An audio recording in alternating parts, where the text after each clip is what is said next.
Mulai. Mulai. Assalamualaikum warahmatullahi wabarakatuh. Om Swastiastu.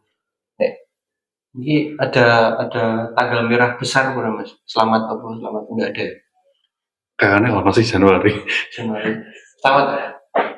Sing wis lewat Isra Mi'raj. Oh. Selamat Isra Mi'raj bagi yang menjalankan Rasulullah.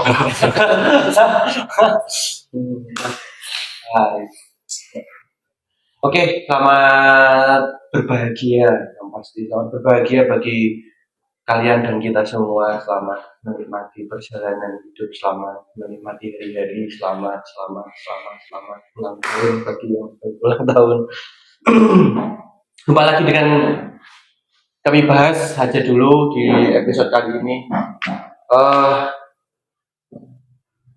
Semoga tetap happy Mas. Happy Paul. Semoga enjoy Mas. Mas Andi katanya tadi capek karena habis sebuah perjalanan hari ini keluar terus. Sudah melayani banyak orang. Mas Andi jadi dari pagi keluar sampai sekarang melayani banyak orang dari yang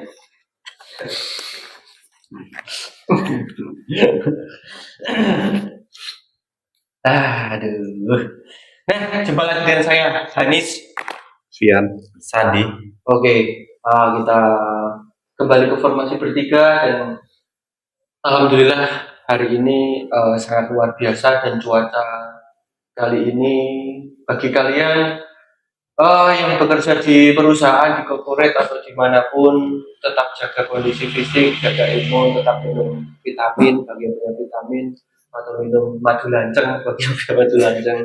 Jadi itu untuk menjaga stamina badan, untuk menjaga kondisi badan karena cuaca lagi kurang menentu, kadang panas, kadang hujan, kadang panas tiba-tiba hujan.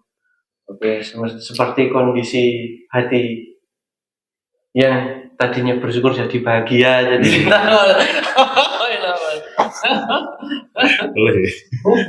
Oke, malam hari ini atau episode kali ini kita akan membahas tema dari Mas Andi. Usulannya Mas Andi, temanya adalah kedaulatan remeh-temeh. Usulan dari Mas Andi adalah kedaulatan remeh-temeh, dan ini akan membahas dalam segi-segi pola yang mungkin seperti kemarin dengan pola-pola kecil yang mempunyai satu pola-pola kecil dalam hidup kita masing-masing, dalam keseharian masing-masing, dan kalian semua yang berimpact menjadi sebuah nasib atau kerangka-kerangka yang lebih besar dalam hidup kalian masing-masing dan hidup kita juga. Mungkin saya paparkan pertama, kedaulatan remeh-temeh adalah bagi saya kedaulatan terhadap jari kita masing-masing untuk berhenti scroll medsos. Sebelum kita mempunyai kedaulatan atas kerangka dalam berpikir kita untuk suatu hal yang kerangka-kerangka yang lebih besar, pertama kita paling nggak harus mempunyai kedaulatan atas diri kita masing-masing untuk berhenti scroll ketika waktunya untuk berhenti. Mungkin satu paparan kedaulatan remeh-temeh dari episode kali ini, dan mungkin akan disambung paparan terlebih dahulu sebelum menuju ke contoh. Mungkin ada contoh kecil yang akan dijelaskan oleh Mas Sandi mungkin dari kedaulatan remeh-temeh. Ya, kedaulatan remeh-temeh kan artinya kan fokus apa yang kita kontrol. Misal hal kecil gitu. Ada komentar di Instagram, di sosial media yang negatif atau menggiring opini ke negatif, ya respon kita mau membaca apa tidak usah gitu. Atau sekedar tahu tapi dilepas saja. Misal contoh sosialisasi di kampung lah. Biasanya kan di kampung kan obrolannya serandom, bisa ngobrolin yang nggak hadir, yang ini, yang itu. Ya sebisa mungkin kalau saya sih ada orang yang cerita lebih ke sisi negatif itu mendengarkan tapi cukup mendengarkan gitu, nggak sampai memasukkan ke ranah emosional atau nggak ikut arus emosional. Oke.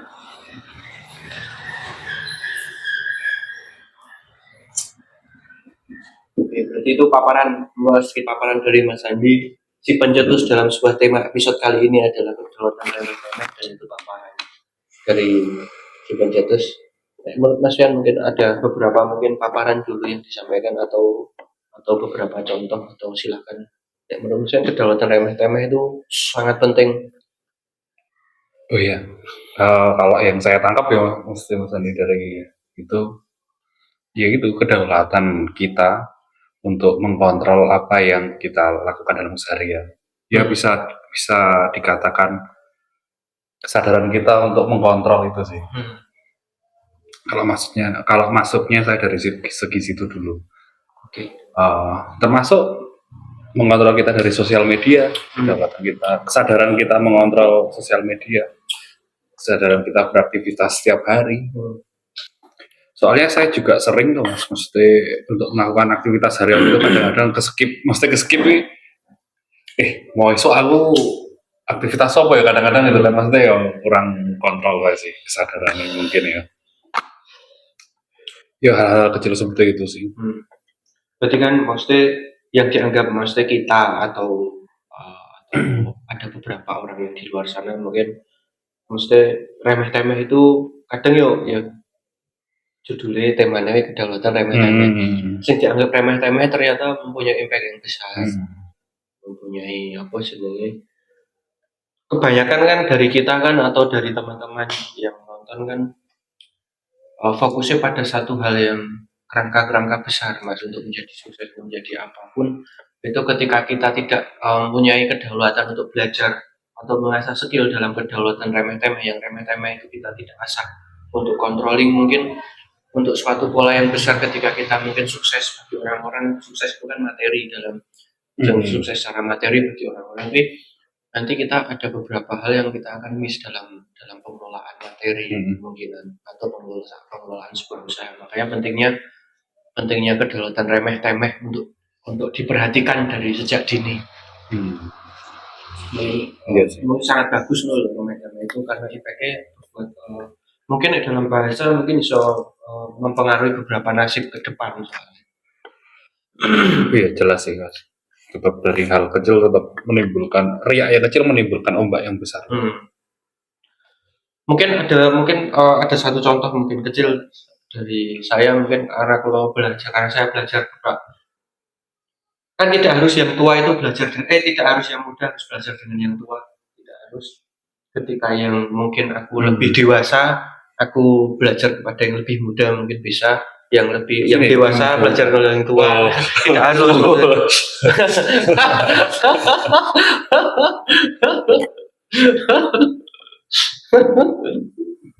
Maksudnya ketika aku belajar mungkin aku lebih dewasa Mas Andi dari Mas Andi secara segi nilai angka umur ya. Dalam segi hati ya nggak tahu.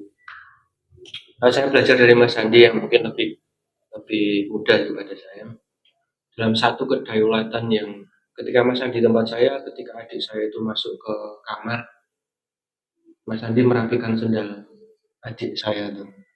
Nah, itu kan maksudnya satu kedaulatan yang menuntun dia untuk mempermudah atau tidak mempersulit orang lain, dia atau mempermudah orang lain.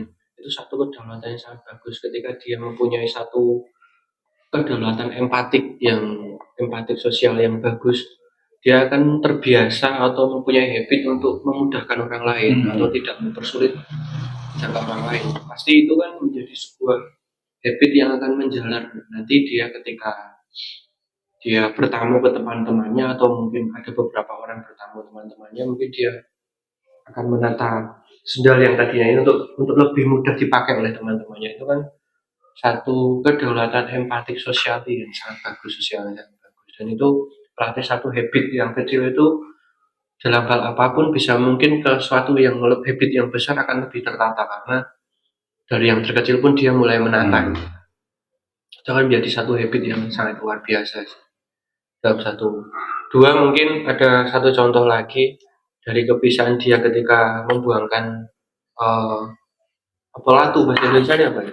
Ya inilah pemain latu dari rokok, putung rokok, abu dari rokok atau putung rokok, terus dia buangkan terus dia tampil dengan bersih. Itu kan satu kedaulatan empati juga untuk sosial dan itu bagus maksudnya tidak semua orang diberi gift atau diberi seperti itu atau belum tidak semua orang mau belajar untuk seperti itu karena itu termasuk skill hal kecil skill kecil yang memang ketika kita tidak asah terus menerus pun tidak akan mungkin terjadi padahal menjadi sebuah habit dan itu menjadi habit yang besar itu sih mas mungkin ada beberapa contoh sih itu penting banget dalam kehidupan sehari-hari kita dan itu luar biasa mungkin dari kecil-kecil itu mungkin mau silakan.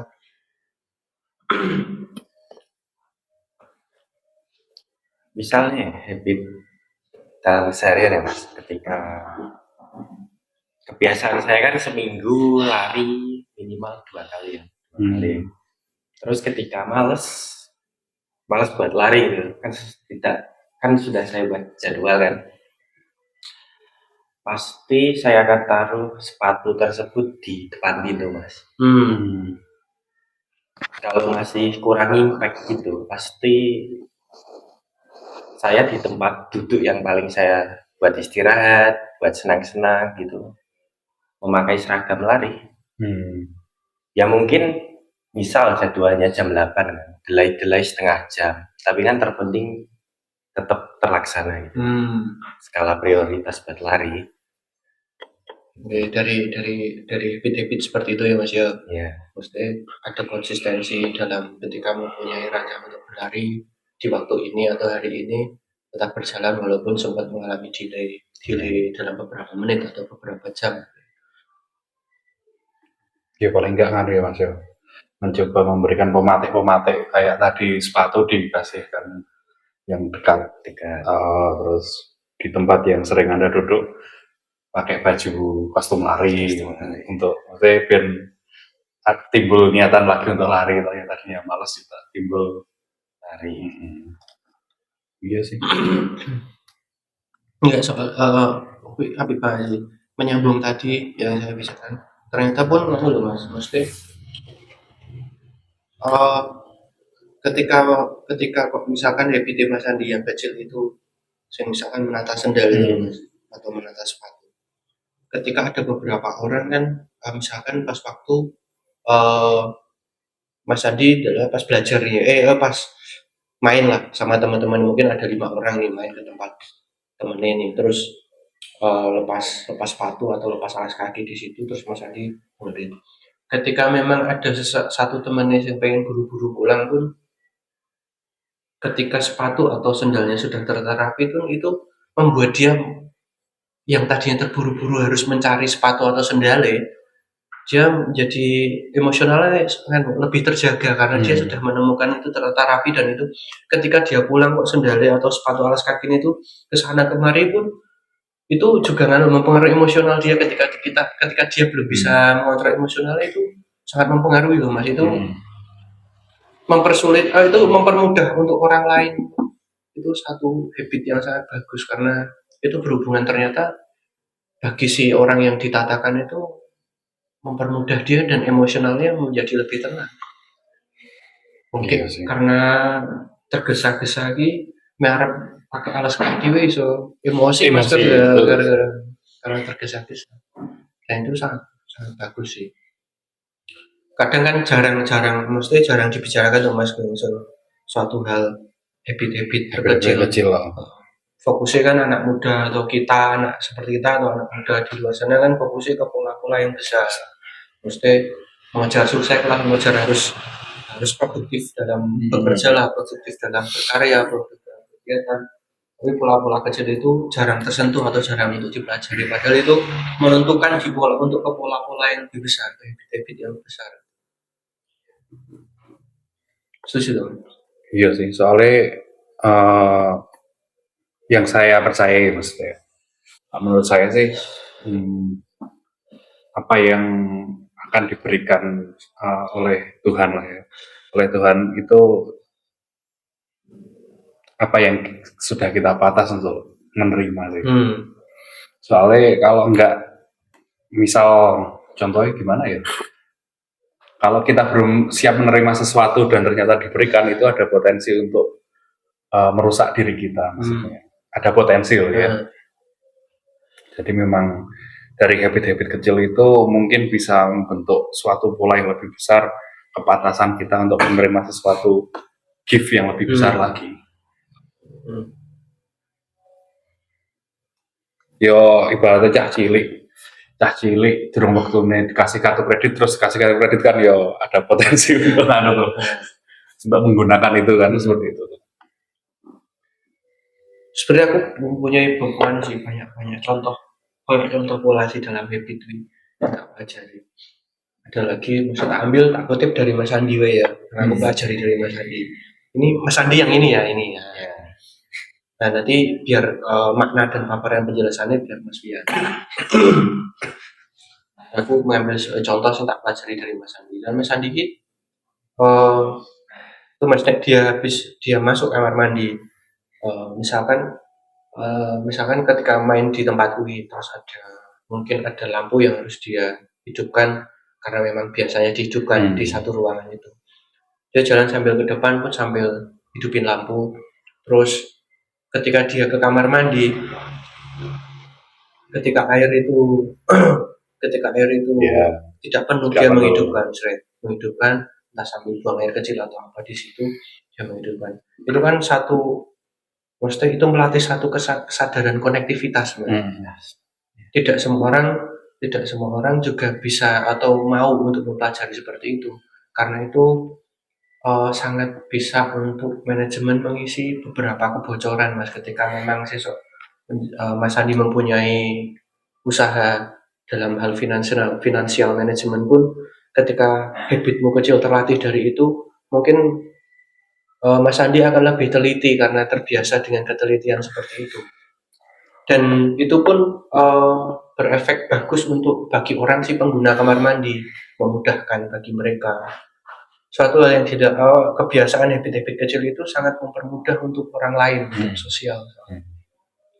Dan itu bagus untuk diri Mas Andi dan bagus untuk aku pelajari, karena ada beberapa mungkin kebocoran kecil dalam suatu usaha atau manajemen keuangan finansial yang mungkin kita tidak bisa lihat ketika kita tidak belajar untuk hal yang terkecil itu, karena kesadaran konektivitas pun sangat bagus untuk suatu pola-pola yang besar atau suatu kerangka kita yang lebih besar.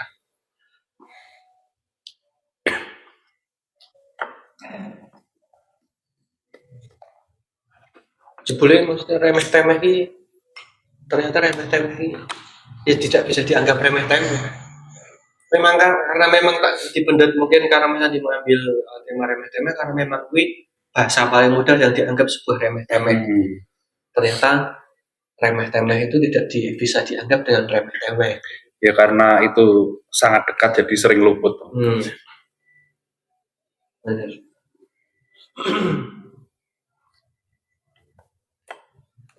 Ya Mas Andi, maksudnya sampai ambil makan sama sang editor sama sang editor BTS, sama Mas Andi sama Mas Muna editor BTS sama.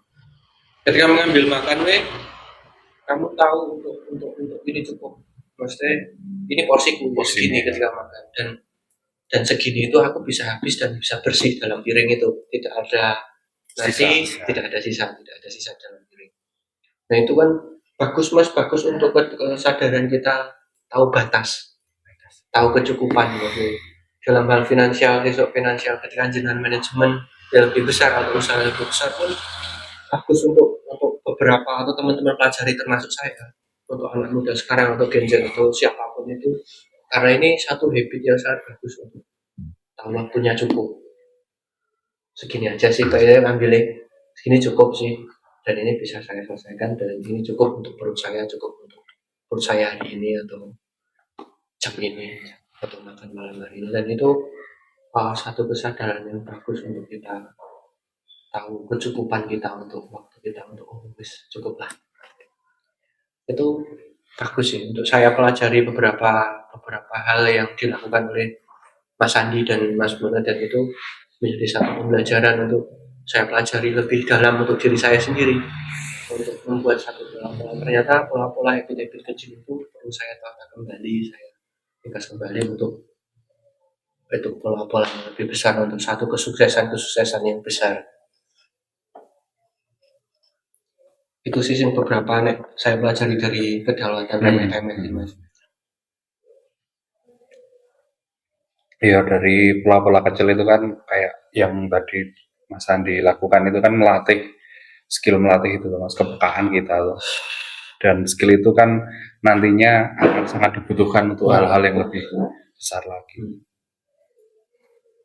Mungkin ada kan Bu, Mas, ada satu ketika jalan belajar mungkin ada satu proyek besar apa, Mas, atau kerangka besar apa yang ingin kamu tuju mungkin, Mas? Ingin punya usaha apa atau apa? Kalau spesifik itu lebih ke makanan dan minuman kan. Jadi Food and beverage. yeah, F&B. dari hulu sampai hilir itu buat sendiri gitu. Dan mulai buat sistem tersistematik, semakin rantai yang saling mengikat. Oke.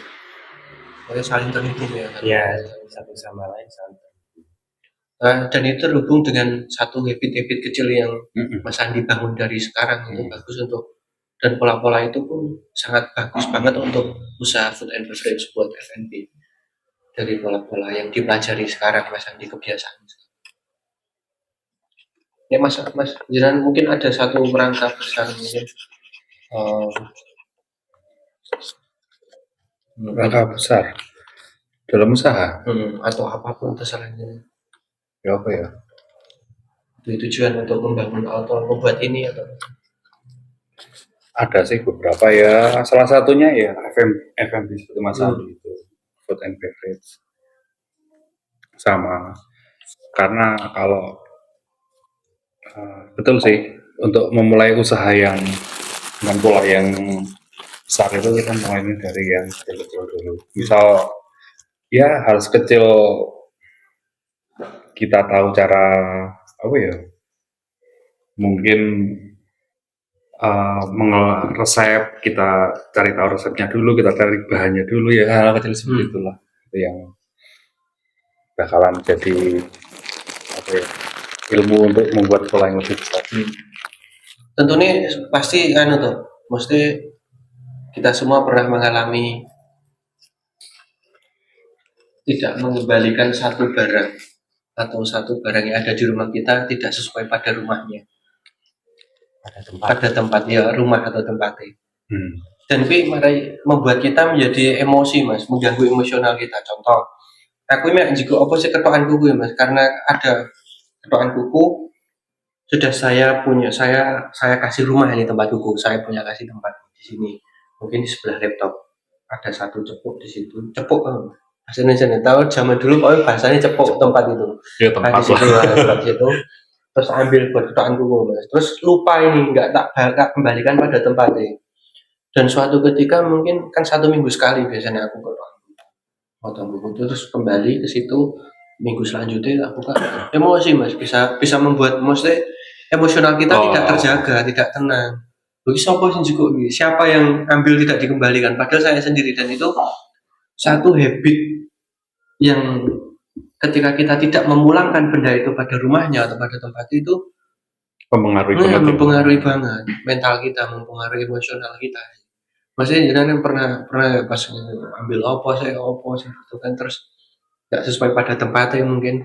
Iya sih, kayak apa ya, segampang inilah, saya mau keluar rumah, mau naik motor, udah posisi rumah kosong ya, cuma ada saya, ibu lagi pergi, otomatis kan saya kunci pintu, terus kuncinya saya kasih ke tempat yang itulah.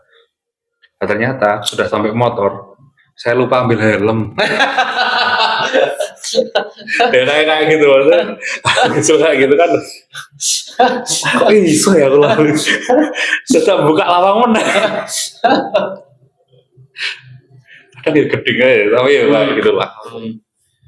Bahkan Mas Fiani sampai membuat rumah handphone di motore Ya. kan ojol mas. Jadi lo nanti habis pegang handphone dikembalikan ke tempat ke kantor, ke tempat motor itu. Terus nanti yang telepon ambil lagi di situ. Di situ. Saking tertibnya Mas Bian karena handphonenya tidak di rumah sendiri, tempat sendiri. Ya itu template ojol sih kan. Sampai di rumahnya tetap ditaruh di situ di motor. Nggak bawa masuk. Mas Andi mungkin ada beberapa hal mungkin karena Mas Andi kan sering bonsai, mungkin ada beberapa proses yang ada di tempatnya mungkin atau apa, mungkin ada beberapa contoh yang membuat padahal itu Mas Andi sendiri dan itu membuat emosional Mas Andi tidak terjaga. Apa contohnya?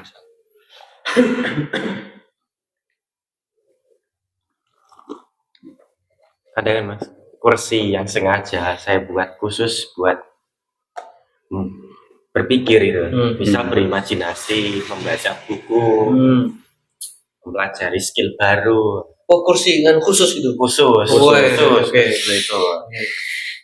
Kebetulan kan kursi itu didudukin sama bapak saya mas. Karena buat apa kok dipukulin? Didudukin. Oh didudukin. Oh ya. Oh didudukin. Sakit. Oke. Nah ternyata tuh waktu hari pertama kan duduk di situ. Biasanya saya ada jam di situ. Ya sedikit marah sih, kembar gitu. Hari kedua ke situ lagi kan. Nah, terus saya ngalah kan. Kebiasaan saya di kursi itu saya pindah di tempat lain. Ternyata ada beda itu mas. Lebih fokus ke kursi yang biasanya saya dudukin.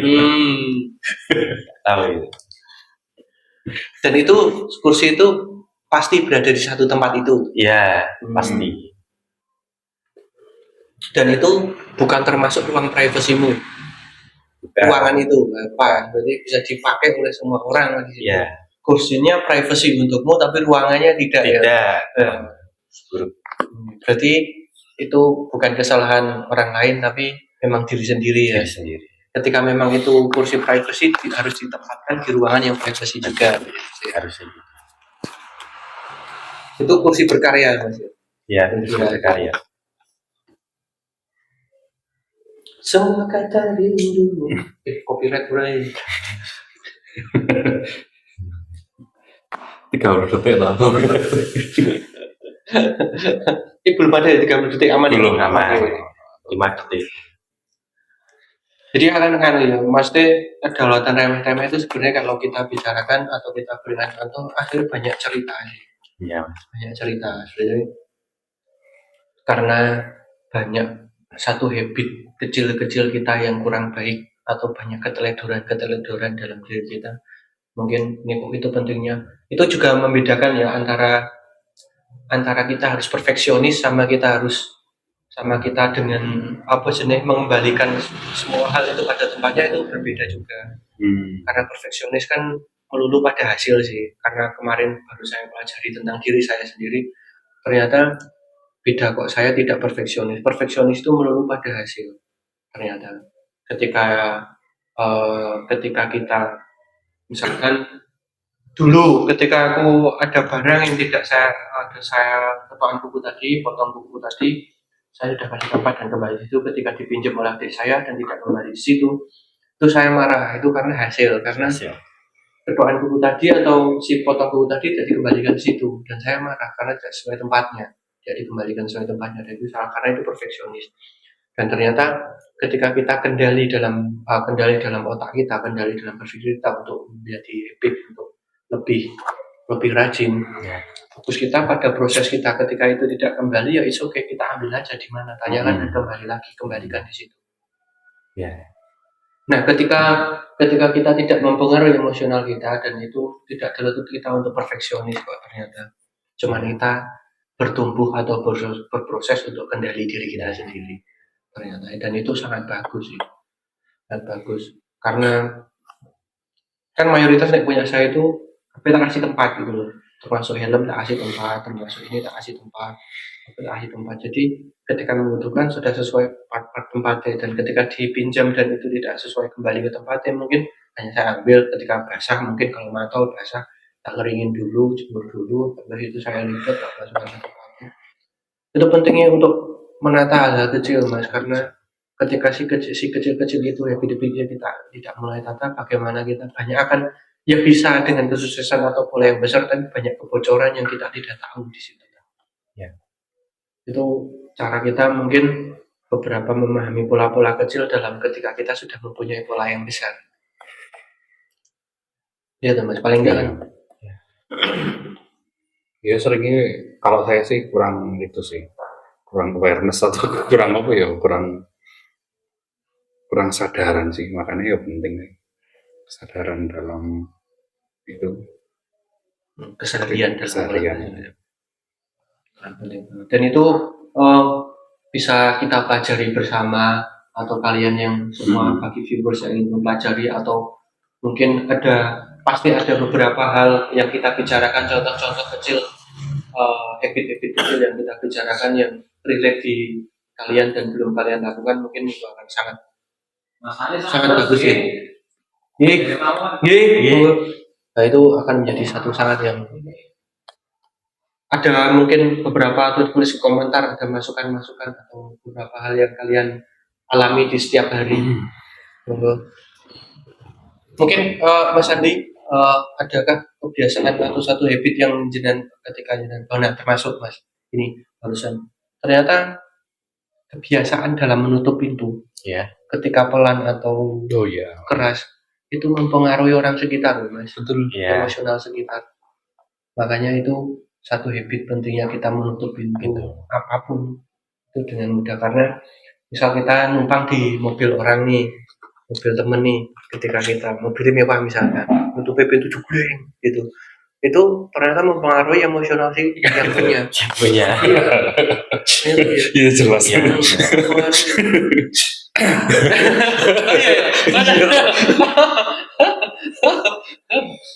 Iki udah angkot des, ngono sih. Ya, pintu mobil mewah bukan pintu angkot.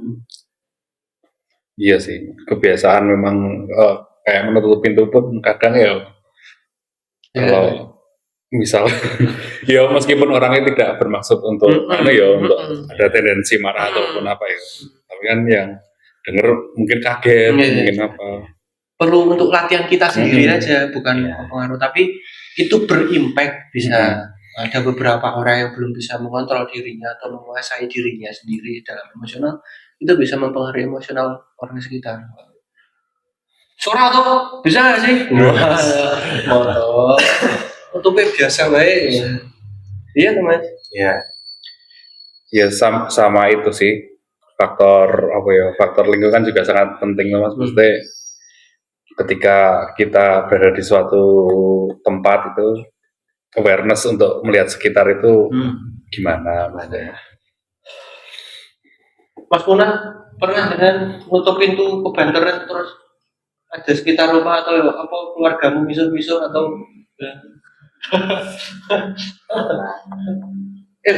penting ternyata kita pas pinjam motornya si Mas Puna, motornya Fiction, terus apa sih itu pas masukin gigi ceplok gitu.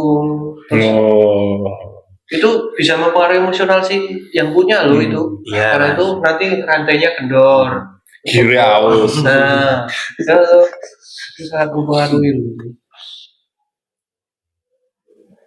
Nah, ternyata maksudnya banyak hal-hal kecil sing kita perlu pelajari untuk diri kita sendiri, untuk perlu kita kontrol dalam diri kita agar tidak berimpact. Ternyata beberapa impact itu mempengaruhi emosional orang sekitar kita atau orang yang terdekat di lingkup kita ternyata itu. Bahkan jubleng itu bukan yang punya rumah atau isi rumah, ternyata rumah-rumah sebelah pun bisa ngasih dengar. Mungkin dia lagi istirahat, dia masuk baru pulang kerja dan dia butuh istirahat jubleng gitu kan, ternyata baru sakit gigi. Ternyata itu pentingnya belajar untuk habit-habit kecil untuk kita tata kembali, untuk manajemen kembali, untuk kendali kembali. Ya. Mas Andi mungkin habit. Mungkin pas di kampus ada satu sing jalan apa terus apa mempengaruhi teman-temanmu dalam kelas. Mungkin kebiasaan ini gitu kan. Mas Adi, apa kok terus gini jebol saraden mungkin.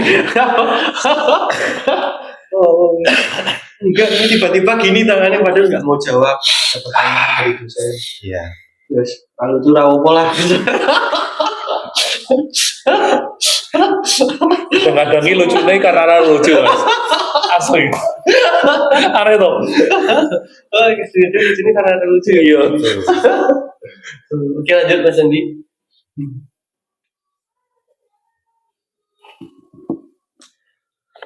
Misalkan habit ya mas, dalam diskusi yang membutuhkan fokus sama beberapa orang kan pasti ada yang bawaannya lebih ke bercanda gitu. Mungkin lebih ke kontrol secara bahasa tubuh sendiri mas. Misalnya ketika ngobrol ya jangan sama bersender, agak kayak gini maju. Wah, saya dari tadi begini nggak kurang sih. Oke. Sambil posisi duduk diatur, misal temennya di sini ya kita ngawah ke sana. Ternyata ngimpact, Eye contact. contact penting. Iya sih.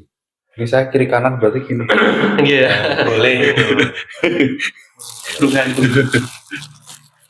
Iya sih, benar termasuk chat mas. Termasuk chat ketika kita WA dan mungkin chattingan dalam WA mungkin. P, oke, P. Kasih kode cek Mbak P. Dan ternyata itu mempengaruhi satu profesionalitas kita, satu habit profesional. Dan terkadang ketika kita diterima interview dalam sebuah pekerjaan, kita diterima bukan tidak melulu kita mempunyai skill atau tidak punya skill ternyata. Ya. Ketika dia mempunyai skill yang hebat, tapi dalam attitude-nya dia dalam apa jenis berbicara atau komunikasi dia seperti itu mempengaruhi dia untuk tidak diterima. Soalnya ada profesionalitas, itu ada satu habit. Ketika dia dilakukan terhadap siapapun dia akan seperti itu. P, oke, Y, ya, Y, ya. Dan itu nggak apa-apa karena karena kita berusaha membangun habit untuk diri kita khususnya masing-masing. Ketika kalian untuk mempelajari, silahkan untuk belajar bersama. Mari kita belajar bersama. Tapi itu sangat mempengaruhi dalam hubungan-hubungan kegiatan yang lain. Dan itu otomatis si orang pihak komunikator kita atau lawan kita pun akan mempelajari kita, akan menilai kita dari situ. Itu pentingnya ternyata butuh satu profesionalitas. Ada waktu kita profesionalitas kita untuk seperti itu. Ternyata dibalasnya dengan Mas Abu sangat berpengaruh. Yuk, tak ngerti sih, memang yang terjadi memang seperti itu. Ya. Karena peradaban orang menilai soalnya. Betul.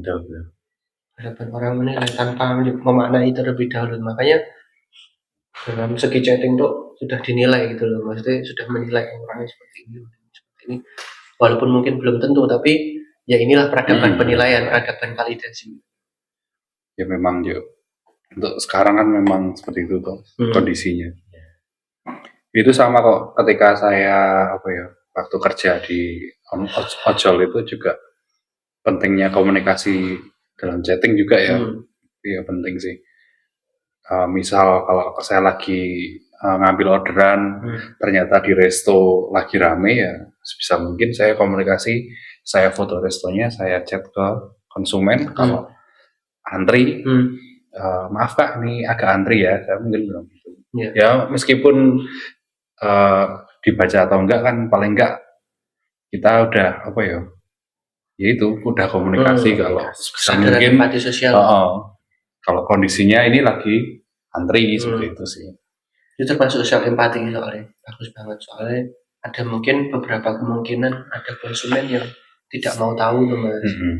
Dan itu saya tidak menyalahkan karena mungkin dia sudah lapar banget atau dia mau keburu kemana, mau makan cepet-cepet atau jam makan siang mau habis, kan kita nggak tahu.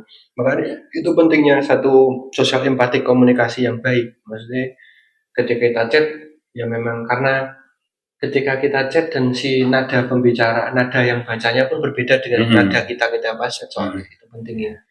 Butuh profesionalitas dalam chatting. Karena nadanya sudah berbeda, cara membacanya sudah berbeda. Banyak sih sebenarnya kalau dikupas, satu habit remeh-temeh itu sangat banyak sih, Mas. Soalnya memang keseharian kita mengalami semua. Dalam setiap momen itu pasti ada. Jadi ya mau dikupas ya bisa kan semalam suntuk. Dan itu pentingnya untuk pembelajaran habit, karena satu habit yang kecil, satu kebiasaan kecil akan mempengaruhi banyak di kebiasaan-kebiasaan yang besar. Ketika kamu sudah mempelajari banyak habit-habit kecil itu, ketika kamu mempunyai suatu pola yang besar atau tujuan yang besar atau usaha yang besar, kamu tahu di mana satu titik kebocoran atau satu titik yang kurang, karena kamu yang kemarin sudah banyak mempelajari habit-habit kecilmu atau melakukan habit-habit kecilmu dalam kehidupanmu sehari-hari. Mungkin kalian bisa tulis di kolom komentar apa yang mungkin relate dalam kehidupan kalian sehari-hari yang barusan kita bahas, atau mungkin ada satu usulan, mungkin ada yang kelewatan yang lebih kecil lagi, pola kecil lagi, atau habit yang belum kami bicarakan, bisa kalian tulis di kolom komentar. Atau tema, atau bisa usul tema juga bisa. Bisa usul tema juga bisa. Atau Mas Adi bilang kamu pesan kesan apa? Atau pantun?